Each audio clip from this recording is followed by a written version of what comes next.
अध्यक्ष भाई आदरणीय पोपटलाल चौहान जी, ये मेरे पोपटलाल खड़े होंगे। मैं उनसे आग्रह करता हूँ, शुरुआत यहीं से करता हूँ। लाओ ये पत्र दे दो मेरा, ऐसे ही दे दो, ऐसे ऐसे ऐसे फोल्डर सहित दे दो, पानी में गिला नहीं हो जाए ऐसे। हम ये 25 लाख रुपए का स्वीकृति पत्र भी मैं साथ में लेकर आया हूँ। अध्यक्ष जी को सौंपूंगा, उसके बाद ही बात करूंगा। कथनी पे बाद में विश्वास करना, करनी पे पहले करना। कार्यकर्ता दिखता नहीं है, कार्यकर्ता है, और जिसका कार्य दिखता है वो कभी नहीं दिखता, लेकिन जो दिखता है वो कार्यकर्ता नहीं होता। इसलिए ऐसे अदृश्य कार्यकर्ताओं को भी हम ताली बजा के इसी मंच से अभिनंदन करें। तो समाज के लिए न जाने कहां कहां किस किस गुफाओं में भी काम कर रहे हैं। मैं हमारे आदिवासी बारेला समाज की धर्मशाला या मांगलिक भवन के निर्माण के लिए 25 लाख का स्वीकृति पत्र अध्यक्ष जी को सौंप रहा हूँ आप सबके समक्ष, और इसकी स्वीकृति अगले 15 दिनों में होगी। ये राशि संबंधित एजेंसी को चली जाएगी और संबंधित एजेंसी जिस स्थान को हमने तय किया है उस पर निर्माण प्रारंभ कर देगी।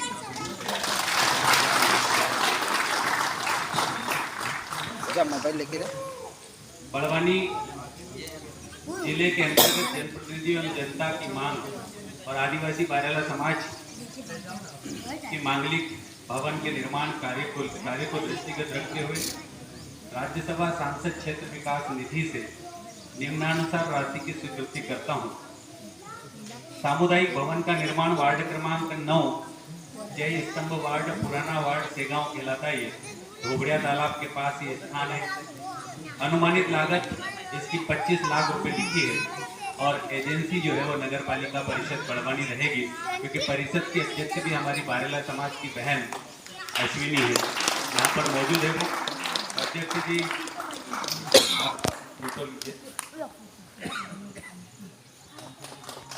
खड़े हो जाए भैया, सभी लोग आज आप लोग भी खड़े हो जाए, खड़ा फोटो आ जाइए।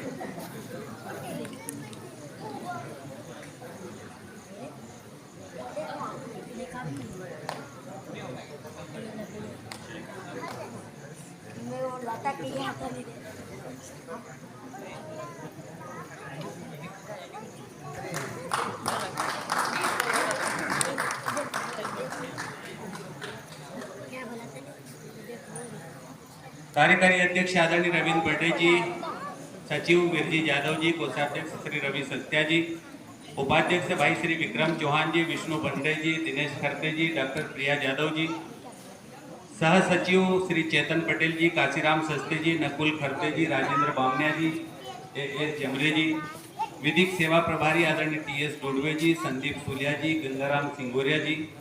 अगर वो यहाँ आए हो तो भी और नहीं आए तो भी उन तक खबर और संदेश पहुंचना चाहिए, क्योंकि संगठन के दायित्वों को लेकर उनका अगर लेटर हेड पे नाम है तो उनका कर्तव्य भी बनता है इस पूरे कार्य की भूमिका में। महासचिव डॉक्टर रेलास सेनानी, श्री प्रकाश गंडोर जी, श्री सचिन अवाया जी, श्री दीपमाला सुलिया जी, श्रीमती दीपमाला सुलिया जी, श्रीमती संगीता बर्डे जी, श्री वीरेंद्र सुलिया जी, सह कोषाध्यक्ष सियाराम मोरे जी, श्री संजय बामनिया जी, श्री सुनील नरगावे जी, और मीडिया प्रभारी कमल खरते जी और जहरिया डुडवे जी। और इस लेटर हेड पे जिनके नाम नहीं है, ऐसे मेरे सभी भाइयों और एक श्रीमती मेरी छोड़कर सभी बहनों को प्रणाम करता हूं, मैं अभिनंदन करता हूं और आप सबका स्वागत करता हूं। इस मंच पर हमारी नगर की प्रथम नागरिक आदरणीय श्रीमती अश्विनी चौहान जी भी मौजूद है। हम सबकी वरिष्ठ नेता आदरणीय गीता जी चौहान भी यहाँ पर उपस्थित है, और अन्य हमारे सभी साथीगण, विक्रम चौहान जी, सबके नाम मैंने लिए हैं। कुछ नाम छूट सकते हैं, कुछ नाम छूट सकते हैं, लेकिन मैं अप्रत्यक्ष और प्रत्यक्ष रूप से तुम तक भी प्रणाम पहुंचाता हूँ। इंद्र तक भी तुम राम राम की दे। आज मन करता है कि पूरी बारेली में बोलूं, क्योंकि संस्कृति, परंपरा, रीति रिवाज और पूजा पद्धति, और जहां हम समाज संरक्षण की बात करते हैं, वहां पर मेरे ख्याल से हिंदी और अंग्रेजी के लिए कोई जगह नहीं है।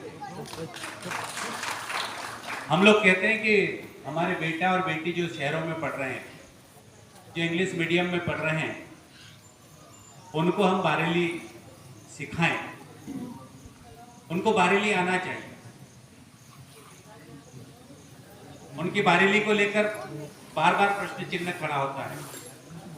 जब बच्चे गांव में जाते हैं तो अपना काका साथे, आया साथे, मामा साथे, मामी साथे बात कर रहे हैं, अंग्रेजी में तो बात नहीं, हिंदी में भी तीनों का जो कम समझ पड़े।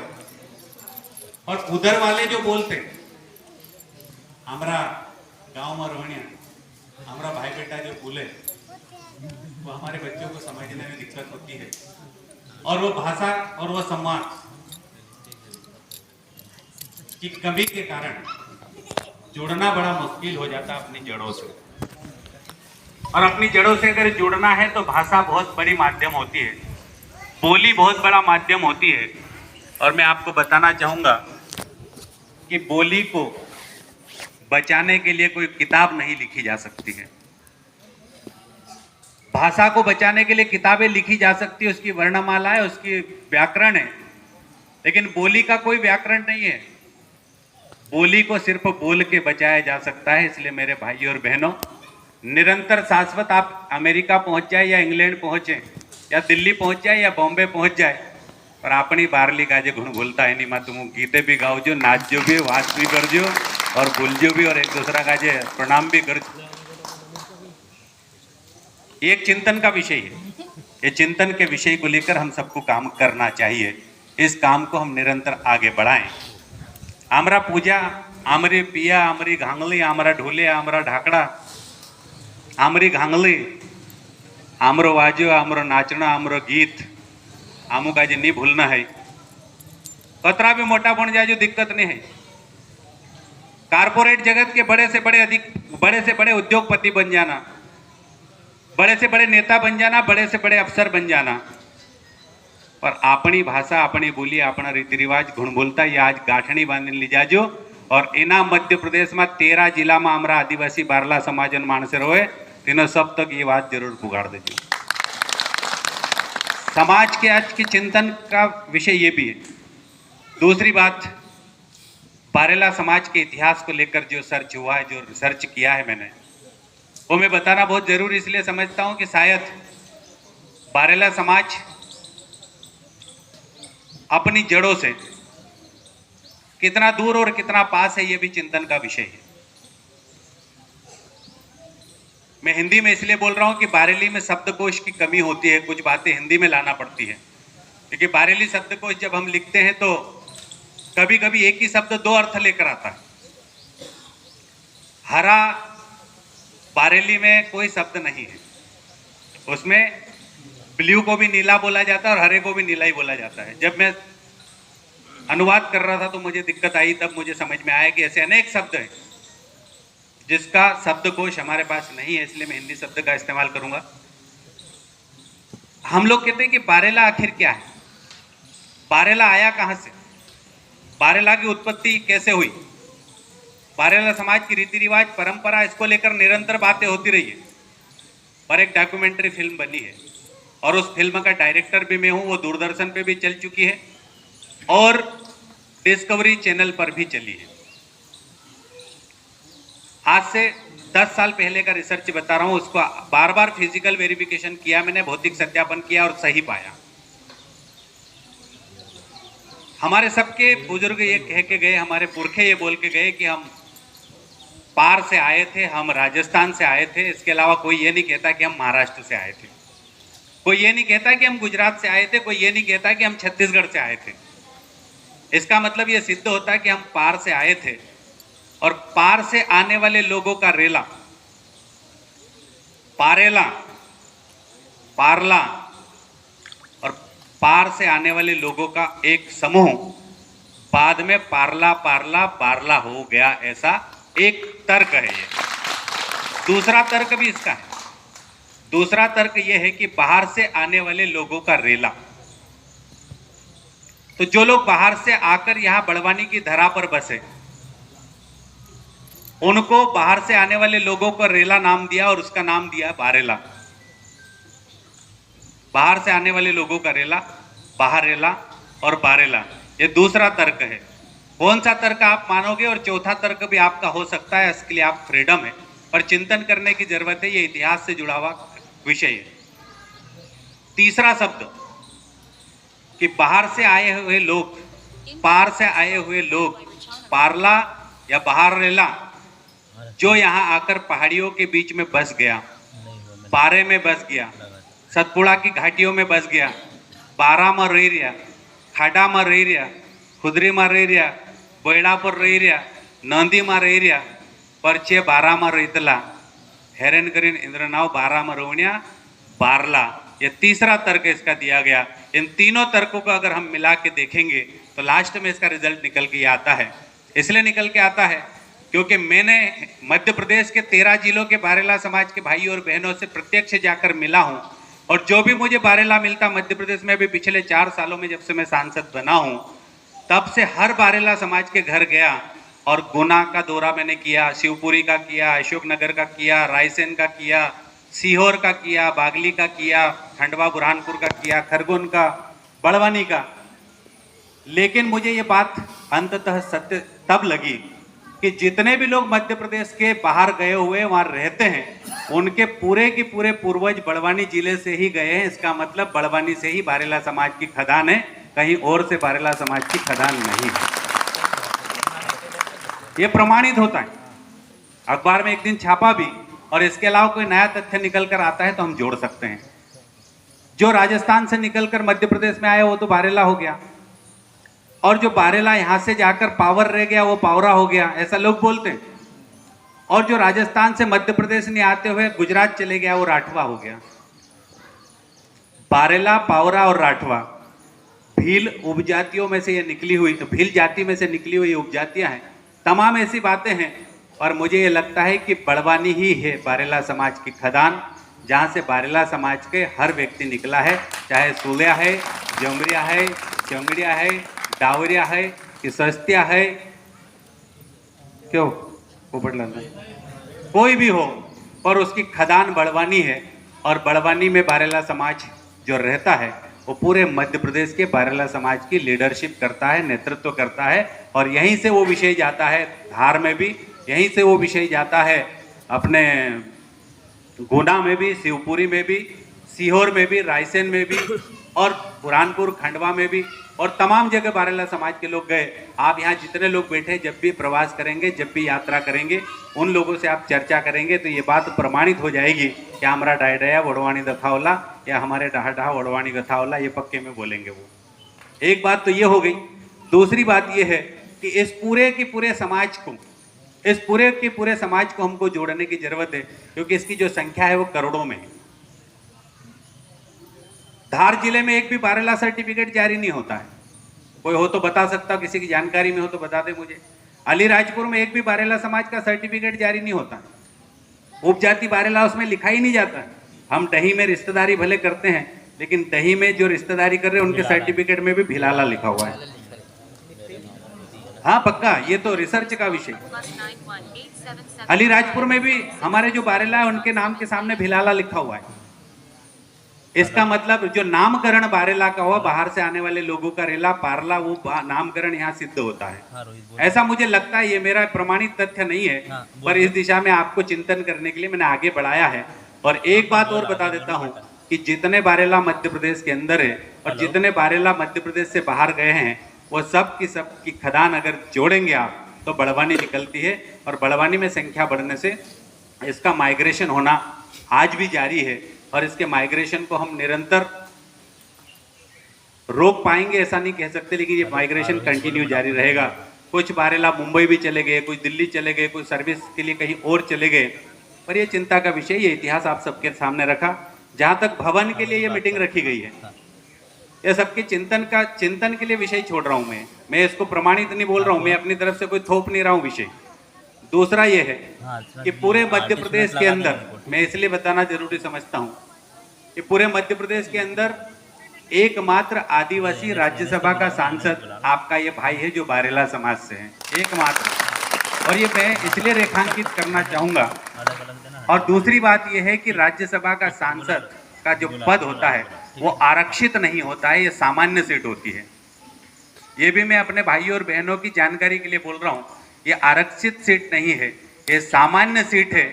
और आज़ादी के बाद नहीं बल्कि बड़वानी के इतिहास में पहली बार हम सब के लिए ये कुर्सी अगर प्राप्त हुई है तो पूरा समाज इसका भरपूर दोहन करे और पूरा समाज इसका भरपूर उपयोग करे। जब भी समाज को जरूरत पड़े इस कुर्सी का हम इस्तेमाल कर सकते हैं, इन अधिकारों का हम इस्तेमाल कर सकते हैं। पहली बार ऐसा अवसर आया। पूरे मध्य प्रदेश के 55 जिलों में राशि स्वीकृत कर सकते हैं, ये भी पहली बार इस प्रकार का अवसर प्राप्त हुआ है। तो मैं बड़वानी की जो धर्मशाला है, तमाम समाज के भाइयों और बहनों को धर्मशालाएं स्वीकृत करी है। मेरे मन में ये पीड़ा होती थी कि हमारे समाज जो सबसे बड़ी बहुल संख्या में बड़वानी जिले के अंदर निवास करता है, उसका भी एक बहुत बड़ा भव्य और दिव्य धर्मशाला या मांगलिक भवन होना चाहिए, जो पूरे मध्य प्रदेश के लिए गौरव, पूरे मध्य प्रदेश के लिए प्रेरणा देने वाला केंद्र हो। और ऐसा केंद्र हो जो सिर्फ बैठक के लिए नहीं बल्कि वहाँ से संस्कृति, वहाँ से परंपरा, वहाँ से रीति रिवाज और वहाँ से बारेला समाज की पहचान पूरे हिंदुस्तान के कोने कोने में जाना चाहिए। इस प्रकार का भवन बनना चाहिए। दोगड़िया तालाब के बीच में एक काफ़ी लंबा प्रोजेक्ट है, 10 करोड़ के आसपास का प्रोजेक्ट है, जिस पर काम चल रहा है। 2 करोड़ के काम चल रहे हैं, वहाँ पर एक भूमि है।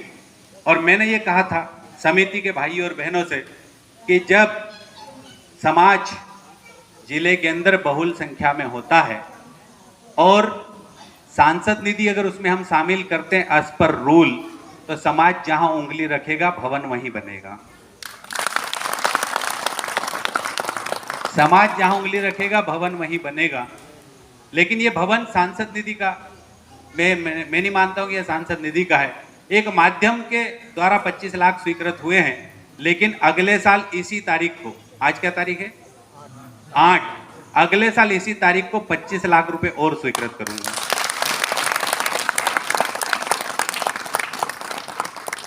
जिस शेड में हम बैठे हुए हैं वो शेड भी मैंने स्वीकृत किया है, जो छत है वो। तो हमारे समाज के लिए बहुत बेहतर होना चाहिए। और इस समाज की धरा पर जब लाखों में 10 लाख से कम संख्या नहीं होगी हमारे समाज की इस जिले के अंदर, और उस समाज के भाइयों और बहनों का आज तक कोई बड़वानी मुख्यालय पे मांगलिक भवन नहीं है, ये तो बड़ा दुर्भाग्य का विषय है। होना चाहिए कि नहीं होना चाहिए बताइए? होना चाहिए कि नहीं? जरा जुरेस तो बोल रहे इधर बहने होना चाहिए ना, होना चाहिए। तो ये जो भवन है ये करोड़ों रुपए की लागत में जाएगा, लाखों रुपए की लागत में नहीं जाएगा, करोड़ों रुपए का। उसका नक्शा भी तैयार है, उसका डिजाइन भी तैयार है, उसका बगीचा भी तैयार है, उसका रोड भी तैयार है, सब कुछ डिजाइन करके रख लिया गया है। और ये बैठक संयोग से हुई, ये मेरे को संबल प्रदान करती है, क्योंकि ये खबर जब मैंने पढ़ी और ये ग्रुप जब मैंने क्रिएट होते हुए देखा, इस समिति ने जब बैठकें करना शुरू करी, तो मैंने एक दिन ग्रुप के अंदर लिख दिया कि मैं 25 लाख रुपए की स्वीकृति प्रदान करता हूं। उसका पत्र आज दे रहा हूं। पर ये 25 लाख रुपए के हकदार हर समाज का व्यक्ति, हर समाज का व्यक्ति इसका हकदार है। मैं इसका बिल्कुल भी श्रेय लेना नहीं चाहूँगा। ये माध्यम है, ईश्वर ने आप सबके आशीर्वाद से मुझे उपलब्ध कराया है और इस माध्यम के कारण ये संभव हो पा रहा है।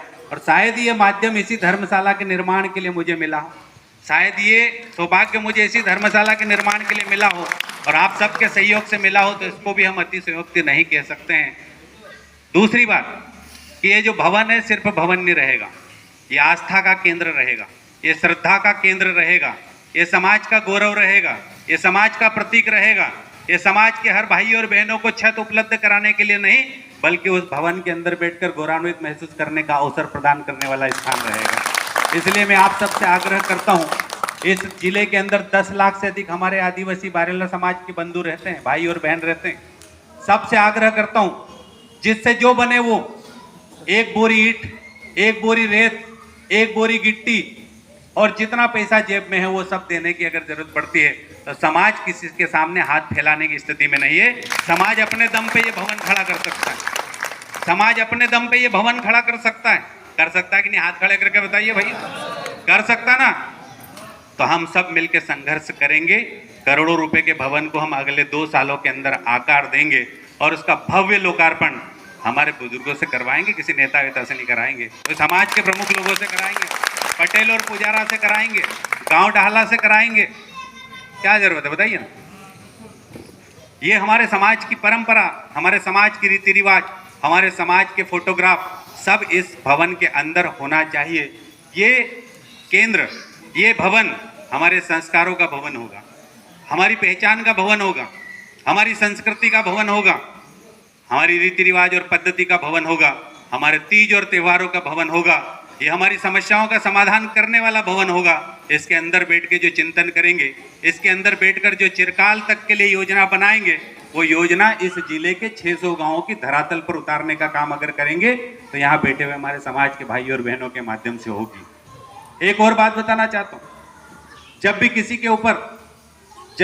के ऊपर टिप्पणी करते हैं तो हम सब लोगों को ध्यान रखने की जरूरत है कि मेरे समाज के भाई और बहनों को मैं आग्रह कर रहा हूँ, निवेदन कर रहा हूँ, समग्र रूप से तथ्य और सत्य जब तक नहीं होते हैं तब तक किसी के लिए कोई टिप्पणी करने की आवश्यकता नहीं है। हम अधिकारी नहीं है, समग्र रूप से उसका अध्ययन करने की जरूरत पड़ती है। हमारे लिए सभी समाज के लोग बराबर है। हमारा समाज मजबूत होगा, कोई और समाज मजबूत होगा, तब जाके जिला मजबूत होगा, जिला मजबूत होगा तो मध्य प्रदेश मजबूत होगा, और मध्य प्रदेश मजबूत होगा तो देश मजबूत होगा। और नेशन फर्स्ट हमारा उद्देश्य होना चाहिए। देश है तो सब कुछ है, और समाज है तो सब कुछ है, और ये नहीं है तो कुछ भी नहीं, ये नहीं है तो कुछ भी नहीं। इसलिए किसी के ऊपर टिप्पणी करने के पहले हमको उसके तथ्य और सत्य का पता करना चाहिए। और सोशल मीडिया उसका प्लेटफॉर्म नहीं हो सकता है मेरे भाई और बहनों, सोशल मीडिया उसका प्लेटफॉर्म नहीं हो सकता है।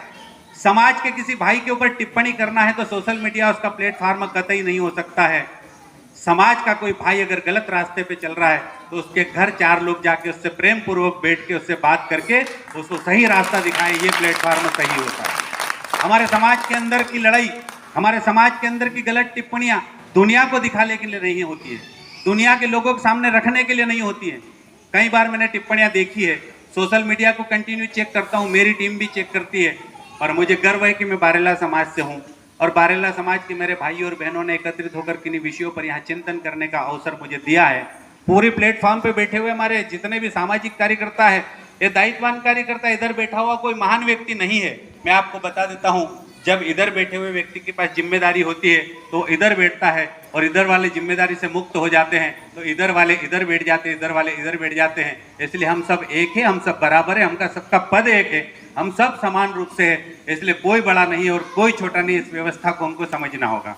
कल आप में से भी कोई व्यक्ति यहाँ खड़ा होकर बोल रहा होगा तो हम उधर बैठ के सुनने के लिए तैयार हैं, पर एक ही चिंतन और एक ही उद्देश्य होना चाहिए, समाज कल्याण, राष्ट्र कल्याण और समाज के भाई और बहनों का कल्याण होना चाहिए। अगले विषय पे मैं बोलते हुए